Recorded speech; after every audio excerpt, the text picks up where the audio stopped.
สวัสดีจ้าทุกคนมื้อนี้มาได้ข้าวเปียกภาษาไทยเขาก็ฮ้องว่ากวยจั๊บนั่นแหละค่อยไปซื้ออยู่ในวงเวียน22ในเยาวราชนี่ก็คือสิมีแต่ห้านแล้วนี่แหละขาย70บาทก็ได้เต็มถ้วยได้หลายอยู่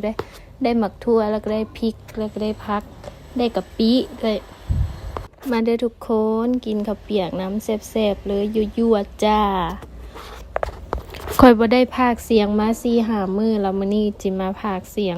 เพราะว่าค่อยนั่งอยู่เข้มทางมื้อนี้เขาซ่อมบ้านอีหยังก็บ่ฮู้เสียงดังแฮงก็เลยต้องมาพากย์เสียงมื้อนี้ซอยสนับสนุนไปกันเด้อทุกคนอย่าเผาเบื่อกันได้เพราะว่าสิได้เห็น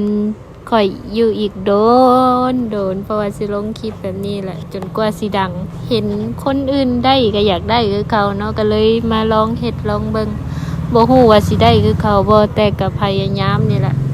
คนอื่นเขาเอาลงอ้างแบบได้เท่านั้นเท่านี้เป็นร้อยเป็นพันเหรียญข่อยก็อยากได้คือเขาข่อยก็ต้องพยายามไปซะก่อนนี่แหละเพิ่นว่าความพยายามเท่านั้นที่สิสำเร็จเฮาก็พยายามไปก่อนบางเทื่อสิสำเร็จคือเขาทุกคนช่วยสนับสนุนข่อยนำเด้อฝากติดตามฝากกดไลค์กดแชร์ข่อยเด้อทุกคนเพื่อเป็นกำลังใจให้ข่อยเฮ็ดคลิปต่อไปเนาะคลิปนี้ก็สิยาวแน่น้อยนึงประมาณนาทีกว่านี่แหละเพราะว่า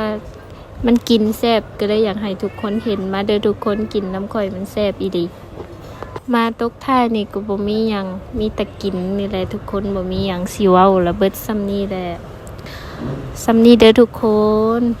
บ๊ายบาย